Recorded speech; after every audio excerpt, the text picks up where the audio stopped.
Hello students, welcome to CRP academy. CRP একাডেমিতে তোমাদের সকলকে স্বাগত এবং প্রত্যেককে গুড মর্নিং। তো আমরা আপকামিং ডাব্লিউবি গ্রাম পঞ্চায়েত পরীক্ষাকে লক্ষ্য করে প্রস্তুতি নিচ্ছি। প্রত্যেকদিন সকাল 7টা থেকে 30টি করে বাছাই করা গুরুত্বপূর্ণ প্রশ্নোত্তর এবং সাথে এক্সট্রা নোটস। তো আজকে আমরা 20 নম্বর প্র্যাকটিস সেট করব এবং হুবহু কমনযোগ্য প্রশ্নোত্তর থাকছে। পরীক্ষার সেরা প্রস্তুতি এবং গাইডেন্স তোমরা সিআরপি একাডেমির তত্ত্বাবধানে পাচ্ছ। তো চ্যানেলে নতুন হয়ে থাকলে চ্যানেলকে সাবস্ক্রাইব করো, পাশের বেল আইকনটা প্রেস করো, সাথে টেলিগ্রামে যুক্ত হয়ে যাও। তো আজকে ক্লাসটা শুরু করা যাক। কি কি প্রশ্নোত্তর রয়েছে সেগুলো দেখবো এবং যেমনটা আমি বলেছিলাম সামনের পরীক্ষাগুলোর কিন্তু প্রশ্নের যে প্যাটার্ন সেটা কিন্তু চেঞ্জ হতে চলেছে, সেটা ডাব্লিউবিসিএস এর পরীক্ষা থেকেই আমরা বুঝতে পেরেছি। এবং গত ক্লাসের মতোই আমি আজকেও নতুন নতুন প্রশ্ন উত্তর রেখেছি, একদম হাই লেভেল স্ট্যান্ডার্ড প্রশ্ন উত্তর। দেখো প্রথম প্রশ্ন, 1 নম্বর প্রশ্ন, তামিল সাহিত্যের প্রাচীনতম গ্রন্থ তোলকাপ্পিয়াম মূলত কি ধরনের একটি গ্রন্থ? প্রত্যেকটি প্রশ্ন চলাকালীন চেষ্টা করবে নিজেরাই সঠিক উত্তরগুলো করার। আমার উত্তরের সাথে মেলাতে থাকো, তোমাদের উত্তরগুলো মিলছে কি প্র্যাকটিসটা হয়ে যাবে। তো 1 নম্বর প্রশ্নের সঠিক উত্তর হয়ে যাবে অপশন বি, তামিল ব্যাকরণ এবং কাব্যতত্ত্বের কাজ এই তোলকাপ্পিয়াম গ্রন্থে রয়েছে, যেটা তামিল সাহিত্যের প্রাচীনতম গ্রন্থ। 2 নম্বর প্রশ্ন, অর্থনীতিতে ভেবলেন দ্রব্য বলতে কি বোঝায়? ভেবলেন দ্রব্য বলতে আমরা কোন সমস্ত দ্রব্যকে বুঝিয়ে থাকি? তো সঠিক উত্তর হয়ে যাবে এখান থেকে অপশন এ, যে দ্রব্যের দাম বাড়লে তার চাহিদাও বৃদ্ধি পায়, কারণ এটি একটি সামাজিক মর্যাদার প্রতীক। যেমন একটা উদাহরণ, অ্যাপেলের আইফোন। অ্যাপেলের আইফোন যতই দাম বাড়ুক, ঠিক আছে, তার দাম বাড়লেও কিন্তু চাহিদাও কিন্তু ততটাই বৃদ্ধি পেয়ে যায়। কেননা আমার হাতে যদি একটা অ্যাপেলের আইফোন থাকে তাহলে আমার সামাজিক স্ট্যাটাস বা মর্যাদা বেড়ে যাবে। তো এই ধরনের দ্রব্যকে বলা থাকে ভেবলেন দ্রব্য অর্থনীতিতে। নেক্সট 3 নম্বর প্রশ্ন, পরিষ্কার আকাশকে নীল দেখার জন্য আলোর কোন বৈজ্ঞানিক ঘটনাটি দায়ী?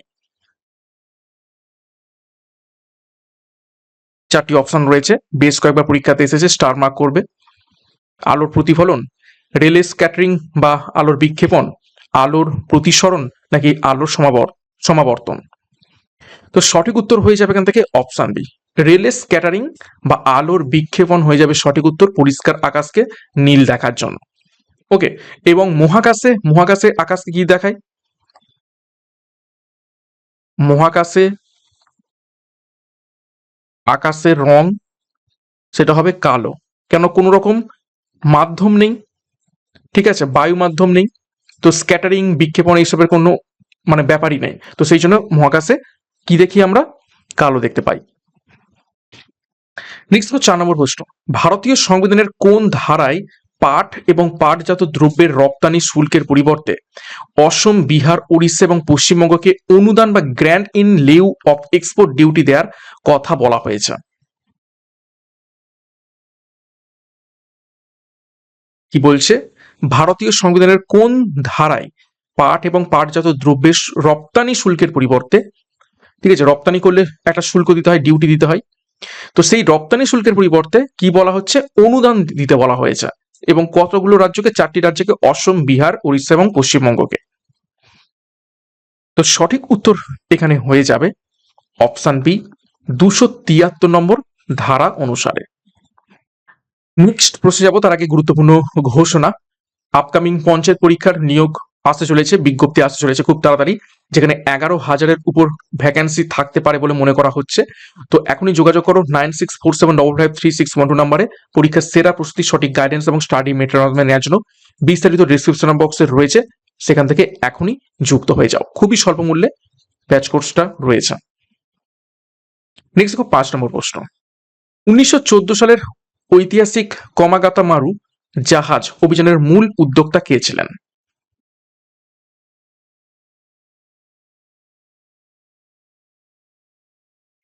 সঠিক উত্তর অপশন বি, গুরদিত সিং।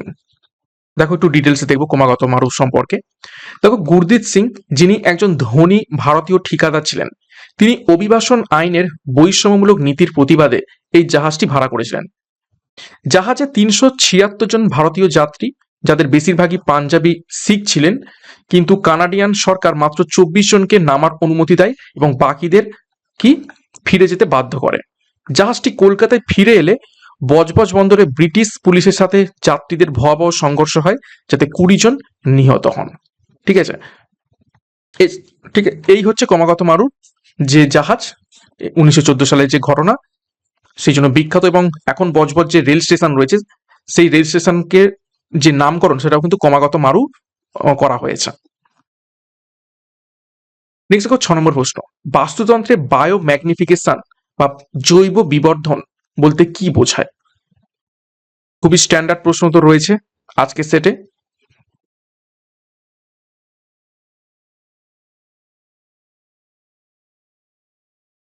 তো সঠিক উত্তর হবে অপশন বি। খাদ্য শৃঙ্খলের প্রতিটি উচ্চতর পুষ্টি স্তরে বিষাক্ত রাসায়নিক পদার্থের ঘনত্ব ক্রমশ বৃদ্ধি পাওয়াকেই কি বোঝাচ্ছে? বায়ো ম্যাগনিফিকেশন বা জৈব বিবর্তন। অর্থাৎ আমরা একটা গাছে কি করছি? রাসায়নিক সার দিচ্ছি, সেই গাছটাকে খাচ্ছে একটা ছাগল। ঠিক আছে, সেই তার মানে সেই বিষটা ছাগলের মধ্যে ঢুকলো এবং সেই ছাগলটা আমরা খাচ্ছি মাটন হিসাবে, তো সেইটা আমাদের মধ্যে ঢুকলো। তো এইভাবে প্রত্যেকটা পুষ্টি স্তরে যখন রাসায়নিক পদার্থের বিষাক্ত যে ঘনত্ব সেটা যখন বৃদ্ধি পায়, সেটাকে কি বলা হয়? থাকে বায়ো ম্যাগনিফিকেশন বা জৈব বিবর্ধন। নেক্সট দেখো 7 নম্বর প্রশ্ন, ভারতীয় সংবিধানের সংসদের যৌথ অধিবেশন জয়েন্ট সিটিং বলা হয় তাকে। 108 নম্বর ধারা অনুযায়ী এই জয়েন্ট সিটিংটাই হয়। এর বিধান নিচের কোন বিলের ক্ষেত্রে প্রযোজ্য নয়? অর্থাৎ কোন বিলের ক্ষেত্রে জয়েন্ট সিটিং বা যৌথ অধিবেশন ডাকা যায় না বা প্রযোজ্য নয়?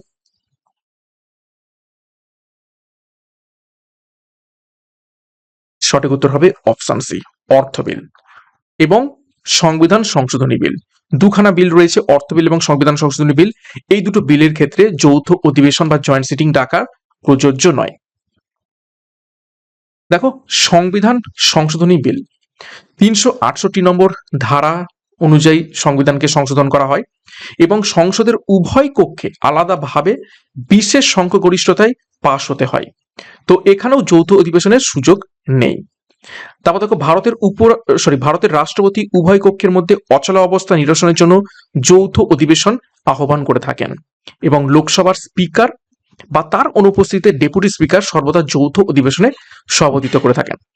এবং মনে রাখবে অর্থ বিল কত? 280 নম্বর ধারা, আর সংবিধান সংশোধন বিল 368 নম্বর ধারা। এগুলো কিন্তু খুব ইম্পর্টেন্ট, পরীক্ষায় এসে থাকে। সরি, ভুল বললাম, অর্থ বিল 280 নয়, 110 নম্বর ধারা। ঠিক আছে, এবং অর্থ বিল কি হয়? অর্থ বিল শুধুমাত্র লোকসভাতে পেশ হয়। অর্থ বিল শুধুমাত্র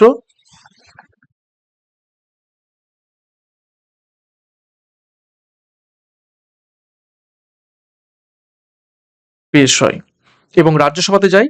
রাজ্যসভা 14 দিন পর্যন্ত ধরে রাখতে পারে, তারপর যদি কিছু মতামত না দেয় তাহলে কিন্তু সেই বিল সরাসরি রাষ্ট্রপতির কাছে চলে যাবে। ঠিক আছে, তাহলে এই ক্ষেত্রেও কিন্তু যৌথ অধিবেশন প্রয়োজন হচ্ছে না। তাহলে অর্থ বিল এবং সংবিধান সংশোধন বিলের ক্ষেত্রে যৌথ অধিবেশনের প্রয়োজন নেই। নেক্সট দেখো 8 নম্বর প্রশ্ন, গঙ্গা সমভূমির উচ্চতর অংশে বায়ুর দ্বারা সঞ্চিত বালিযুক্ত মাটির উঁচু ঢিবিগুলিকে স্থানীয় ভাষায় কি বলা হয়?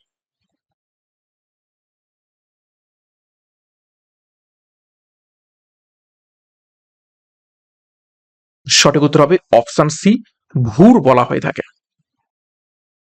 দেখো, ভুর কি?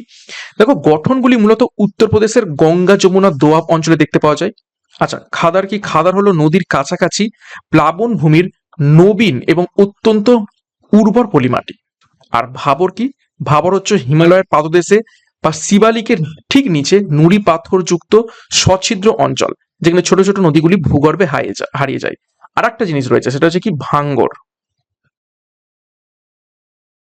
ঠিক আছে, বা এই ভাঙর হচ্ছে কি পুরাতন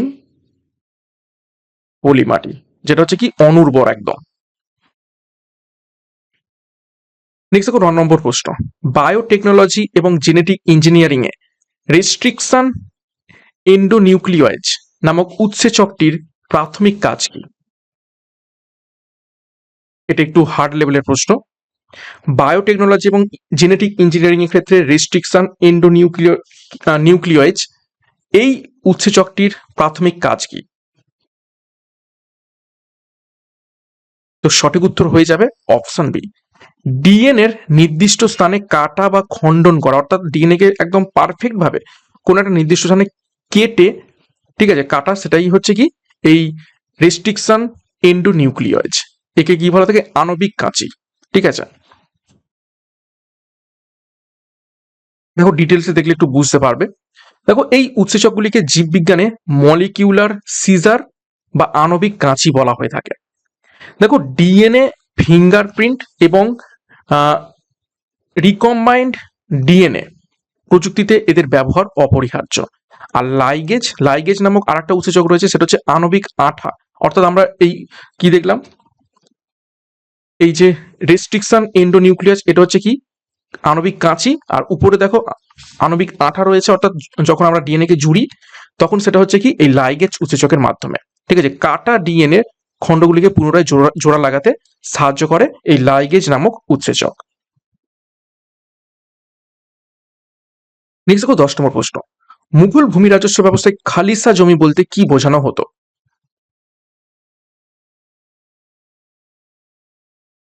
সঠিক উত্তর হবে অপশন সি, যে জমির সম্পূর্ণ রাজস্ব সরাসরি সম্রাটের কোষাগারে জমা হতো তাকে কি বলতো? খালিসা জমি।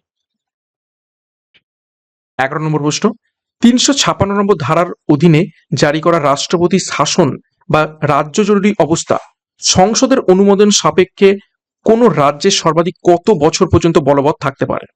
খুব ইম্পর্টেন্ট প্রশ্ন।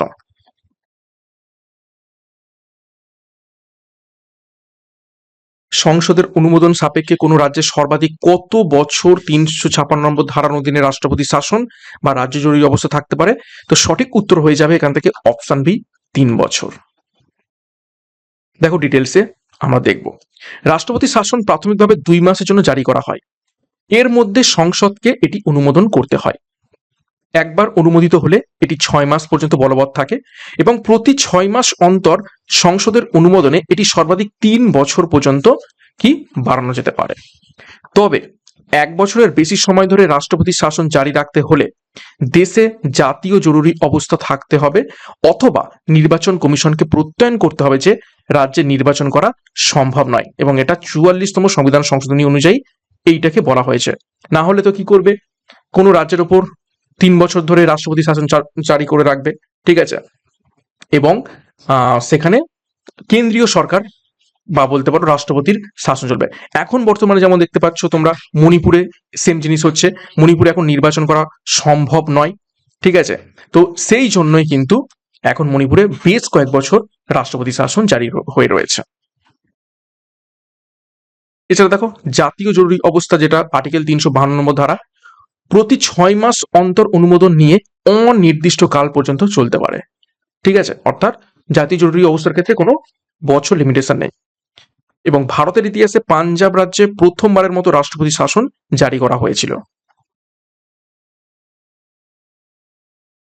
নেক্সট 12 নম্বর প্রশ্ন, আন্তর্জাতিক পরিবেশ চুক্তির প্রেক্ষাপটে কিগালি সংশোধনী মূলক কোন রাসায়নিক পদার্থের ব্যবহারের হ্রাসের সাথে সম্পর্কিত?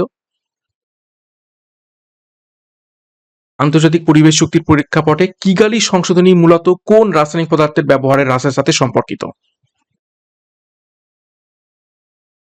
তো 12 নম্বর প্রশ্নের সঠিক উত্তর হয়ে যাবে অপশন সি, হাইড্রোফ্লুরোকার্বন, অর্থাৎ HFC। দেখো ডিটেলসে, এটি 2016 সালে রুয়ান্ডার রাজধানী কিগালিতে স্বাক্ষরিত হয়েছিল। এটি মূলত ঐতিহাসিক মন্ট্রিল যে প্রোটোকল হয়েছিল তারই অধীনে একটি সংশোধনীয় আইন। মজার বিষয় হলো এই যে HFC অর্থাৎ হাইড্রো ফ্লুরোকার্বনকে কমানোর যে কথা বলা হচ্ছে, এই HFC ওজোন স্তরের কিন্তু কোনো রকম ক্ষতি করে না, কিন্তু কি করে, এটা অত্যন্ত শক্তিশালী গ্রিনহাউস গ্যাস যা গ্লোবাল ওয়ার্মিং ঘটায়। আর HFC কে নিয়ে আসা হয়েছিল CFCর বিকল্প হিসাবে, কিন্তু CFC ওজোন স্তরকে ক্ষতি করতো। তো CFCর বিকল্প হিসেবে যখন HFC নিয়ে আসলো, HFC ওজোন স্তরের ক্ষতি করে না, কিন্তু কি করছে, গ্লোবাল ওয়ার্মিং ঘটিয়ে ফেলছে। তো সেই জন্য HFC কেও কমানোর কি কথা এই কিগালি হচ্ছে সম্মিলিত করা হয়েছে। এই চুক্তির লক্ষ্য হলো 2045 সালের মধ্যে HFCর বৈশ্বিক ব্যবহার 80 থেকে 85% হ্রাস করা। মন্ট্রিল প্রোটোকল 1987 সালে স্বাক্ষরিত হয়েছিল, যা সফলভাবে ক্লোরোফ্লুরোকার্বন এর ব্যবহার নিষিদ্ধ করেছিল। ওকে, নেক্সট দেখো 13 নম্বর প্রশ্ন। সেন্ট্রাল ব্যাংকের সেন্ট্রাল ব্যাংক হিসাবে পরিচিত ব্যাংক ফর ইন্টারন্যাশনাল সেটেলমেন্টস অর্থাৎ BIS এর সদর দপ্তর কোথায় অবস্থিত রয়েছে?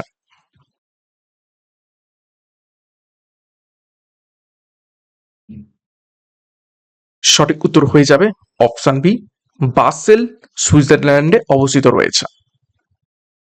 দেখো, BIS 1930 সালে প্রতিষ্ঠিত হয়েছিল। এটি বিশ্বের প্রাচীনতম আন্তর্জাতিক আর্থিক প্রতিষ্ঠান হিসাবে প্রতিষ্ঠিত এবং এটি বিশ্বের 63টি দেশের কেন্দ্রীয় ব্যাংকগুলির মালিকানাধীন, যা বিশ্বব্যাপী জিডিপির প্রায় 95% প্রতিনিধিত্ব করে এবং বিশ্বব্যাংক এবং IMF এর সদপ্তর ওয়াশিংটন ডিসিতে অবস্থিত রয়েছে। এটাও পরীক্ষায় প্রশ্ন এসে থাকে।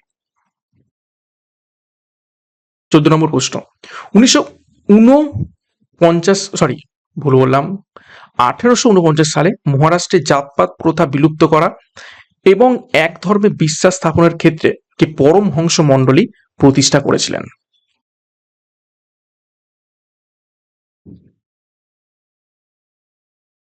সঠিক উত্তর হবে অপশন বি, দাদোবা পান্ডুরং এবং বালকৃষ্ণ জয়কর।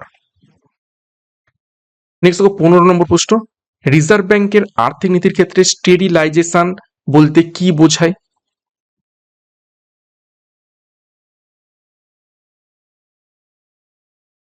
সঠিক উত্তর হবে অপশন বি, বৈদেশিক মুদ্রা আকস্মিক প্রবাহের কারণে দেশীয় মুদ্রা সরবরাহের পরিবর্তনকে নিয়ন্ত্রণ বা নিরপেক্ষ করা। দেখো, ডিটেলস দেখলে বুঝতে পারবে।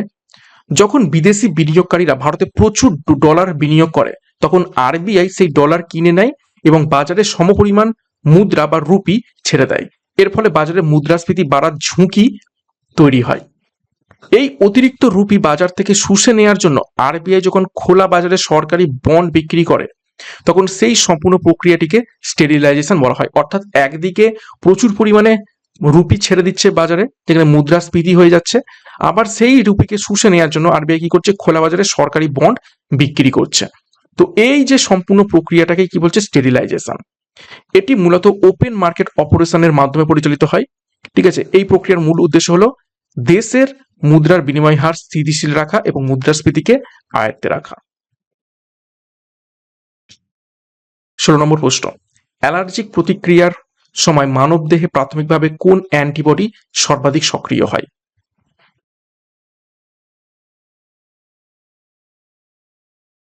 সঠিক উত্তর হবে অপশন ডি, IgE।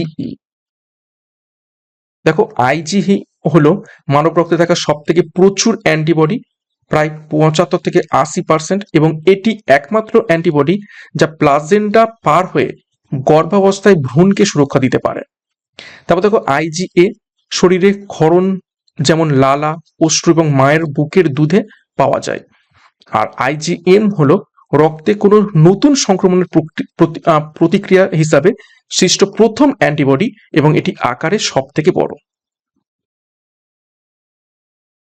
17 নম্বর প্রশ্ন। সোনা এবং প্ল্যাটিনামের মতো অত্যন্ত অক্রিয় নোবেল ধাতু গলাতে ব্যবহৃত অ্যাকোয়ারিজিয়া বা অম্লরাজ কোন দুটি গাঢ় অ্যাসিডের মিশ্রণ?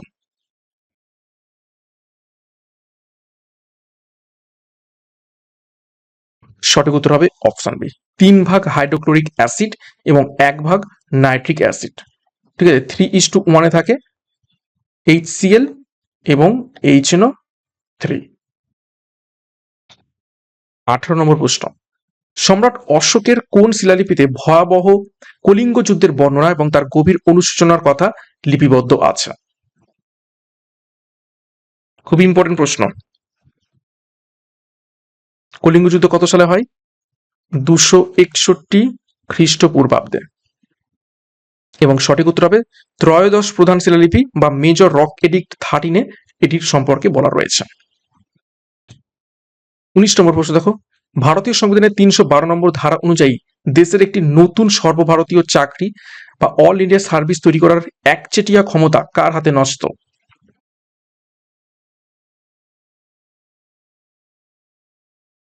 সঠিক উত্তর হবে অপশন সি, রাজ্যসভার হাতে ন্যস্ত। দেখো, যদি রাজ্যসভা তার উপস্থিত এবং ভোটদানকারী সদস্যদের 2/3 সংখ্যাগরিষ্ঠতা একটি প্রস্তাব পাস করে ঘোষণা করে যে একটি জাতীয় স্বার্থে প্রয়োজন, তবেই সংসদ আইন প্রণয়ন করে একটি নতুন সর্বভারতীয় চাকরি তৈরি করতে পারে। এটি রাজ্যসভার একটি বিশেষ ক্ষমতা যা লোকসভার নেই, কারণ অল ইন্ডিয়া সার্ভিসেস রাজ্য প্রশাসনের প্রভাব ফেলে এবং রাজ্যসভা রাজ্যগুলির প্রতিনিধিত্ব করে। সেই জন্য এখানে রাজ্যসভার গুরুত্ব বেশি, লোকসভার কিন্তু নেই। 20 নম্বর প্রশ্ন, জ্যোতির পদার্থবিদ্যা অর্থাৎ অ্যাস্ট্রোফিজিক্সে ইভেন্ট হরাইজন পরিভাষাটি নিচের কোন মহাজাগতিক বস্তুর সাথে সরাসরি সম্পর্কিত?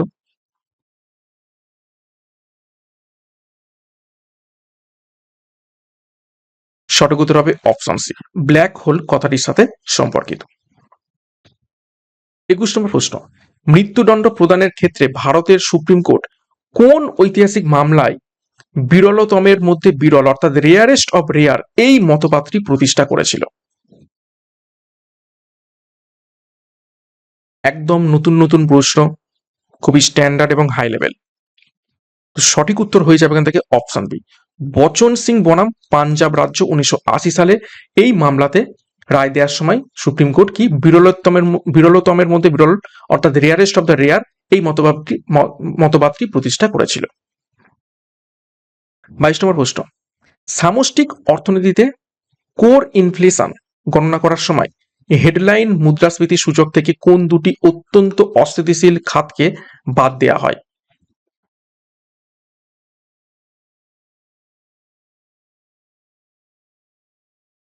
সঠিক উত্তর হবে অপশন সি, খাদ্য এবং শক্তিকে বাদ দেওয়া হয়।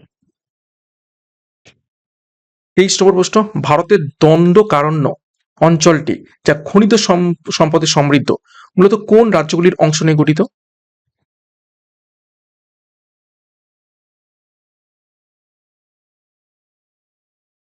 সঠিক উত্তর দেখো অপশন বি, ছত্তিশগড়, ওড়িশা এবং অন্ধ্রপ্রদেশ।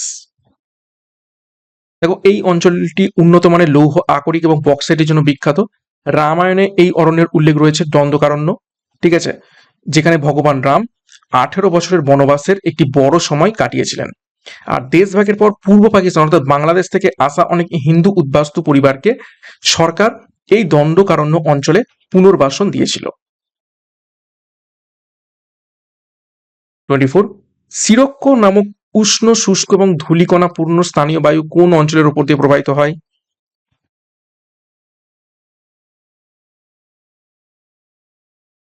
সঠিক উত্তর হবে অপশন বি, সাহারা মরুভূমি থেকে ভূমধ্য সাগরের দিকে। দেখো, এই বায়ু উত্তর আফ্রিকার সাহারা মরুভূমিতে উদ্ভূত হয়ে ভূমধ্য সাগর পেরিয়ে দক্ষিণ ইউরোপের বিশেষত ইতালি এবং স্পেনের দিকে ধেয়ে আসে। আচ্ছা, তারপরে দেখো, উত্তর আমেরিকার রকি পর্বতমালার ঢাল বেয়ে নেমে আসা উষ্ণ বায়ুকে চিনুক বলা হয়ে থাকে এবং এই চিনুক তুষারকে গলিয়ে দেয়, সেই জন্য একে বলা থাকে তুষার খাদক বা স্নো ইটার। আর আল্পস পর্বতমালার উপত্যকা বেয়ে উষ্ণ যে বায়ু প্রবাহিত হয় তাকে ফন বলা হয়ে থাকে। নেক্সট দেখো 25 নম্বর প্রশ্ন, মূলত ভূমি সংস্কার আইনগুলিকে বিচার বিভাগীয় পর্যালোচনা থেকে রক্ষা করার জন্য ভারতীয় সংবিধানের নবম তপশিলি কততম সংশোধনীর মাধ্যমে যুক্ত করা হয়েছিল? ভিভিআই করবে।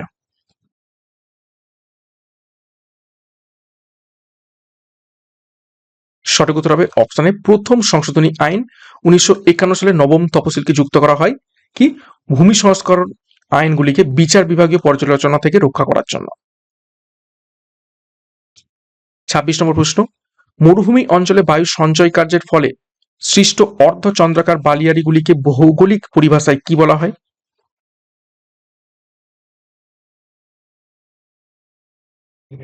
সঠিক উত্তর হবে অপশন বি, বারখান বলা হয় তাকে। দেখো, বারখান বালিয়াড়ির দুটি প্রান্ত বা সিং বাতাসের প্রবাহের দিকে নির্দেশ করে থাকে। তারপর দেখো, সিপ হলো তরবারির মতো দেখতে দীর্ঘ, সরু এবং সোজা বালিয়াড়ি যা বাতাসের সমান্তরালে গড়ে ওঠে। আর হচ্ছে ইয়ারদাং হলো বায়ুর অবঘর্ষ ক্ষয়কার্যের ফলে সৃষ্ট ভূমিরূপ, যেমন ভূমিরূপ কোনো সঞ্চয় কার্য নয়, ঠিক আছে। ইয়ারদাং হচ্ছে ক্ষয়কার্যের ফলে একটি ভূমিরূপ, স্পেশাল ভূমিরূপ। 27, হাতি এবং পারকাশন বাদ্যযন্ত্রের বিশাল প্রদর্শনীর জন্য বিখ্যাত ত্রিশূরপুরম উৎসবটি ভারতের কোন রাজ্যে পালিত হয়?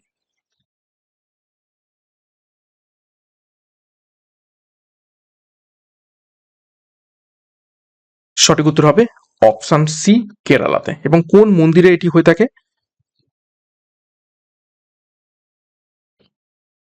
ত্রিশূরের ভাদাক ভাদাকুন্নাথন ভাদাকুনাথন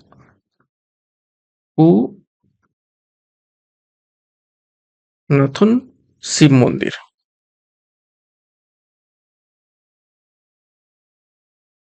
28 নম্বর প্রশ্ন, দিল্লি সুলতানির শাসনকালে ইকতা প্রথা বলতে কি বোঝানো হতো?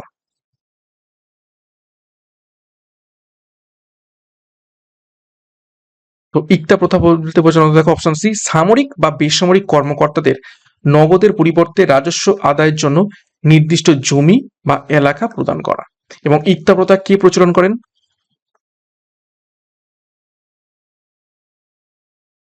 ইলতুৎমিশ প্রচলন করেন। 29, সোডিয়াম হাইড্রক্সাইড এবং ফ্যাটি অ্যাসিডের বিক্রিয়ায় সাবান তৈরি প্রক্রিয়ার রাসায়নিক প্রক্রিয়াটাকে কি বলা হয়? এই সাবান তৈরি করতে কি কি প্রয়োজন হচ্ছে? একটা হচ্ছে ফ্যাটি অ্যাসিড আর একটা হচ্ছে সোডিয়াম হাইড্রক্সাইড। সঠিক উত্তর হবে অপশন বি, স্যাপোনিফিকেশন বলা হয়ে থাকে। 30 নম্বর প্রশ্ন এবং আজকের ক্লাসের শেষ প্রশ্ন, ভারতীয় সংবিধানের কোন ধারায় সুপ্রিম কোর্টকে নিজের আগের রায় বা আদেশ পর্যালোচনা করার ক্ষমতা প্রদান করা হয়েছে? একটা জুডিশিয়াল রিভিউ কত নম্বর ধারা? সঠিক উত্তর হবে অপশন বি, 137 নম্বর ধারা। এটাকে কি বলা থাকে? Judicial review. ওকে, তো এই ছিল আজকের ক্লাসের গুরুত্বপূর্ণ 30টি প্রশ্ন উত্তর। 30-এর মধ্যে কার কত স্কোর হয়েছে প্রত্যেকে কমেন্ট বক্সে কমেন্ট করবে এবং প্রত্যেকদিন সকালবেলা থেকে এই ক্লাসগুলো ফলো করে থাকো। অনেক অনেক প্রশ্ন এখান থেকে প্র্যাকটিস হবে, কমন পাবে। এবং আজকে প্রশ্ন মতো কেমন লেগেছে সেভাবে মন্তব্য করবে। খুবই হাই লেভেল এবং স্ট্যান্ডার্ড প্রশ্ন উত্তর আজকের এই ক্লাসে ছিল এবং আপকামিং পরীক্ষাতেও আশা করছি খুবই হাই লেভেল এবং স্ট্যান্ডার্ড প্রশ্ন উত্তরই আসবে। তো আমাদের কিন্তু এবার থেকে একটু এক্সট্রা ভাবতে হবে এবং একটু স্ট্যান্ডার্ড প্রশ্ন উত্তর প্র্যাকটিস করতে হবে। তো যাই হোক, পুলিশ পরীক্ষাকে লক্ষ্য করে মিশন পুলিশ খাকি ব্যাচ, পুলিশ সাব ইন্সপেক্টর পরীক্ষাকে লক্ষ্য করে ডবল স্টার গোল্ডেন ব্যাচ এবং পঞ্চায়েত পরীক্ষাকে লক্ষ্য করে পঞ্চায়েত ব্যাচ কোর্স, যার যে ব্যাচ কোর্সের প্রয়োজন রয়েছে সে অনুযায়ী যোগাযোগ করো 9647553612 নম্বরে পরীক্ষার সেরা প্রস্তুতি নেওয়ার জন্য। বিস্তারিত ডেসক্রিপশন বক্সে রয়েছে, সেখান থেকে এখনই যুক্ত হয়ে যাও। এবং সিআরপি একাডেমিতে নতুন হয়ে থাকলে চ্যানেলটিকে সাবস্ক্রাইব করো, পাশের বেল আইকনটা প্রেস করো, সাথে টেলিগ্রামে যুক্ত হয়ে যাও। তো আজকের মতো ক্লাসটা এখানে শেষ করছি। প্রত্যেককে all the best. Thank you, by.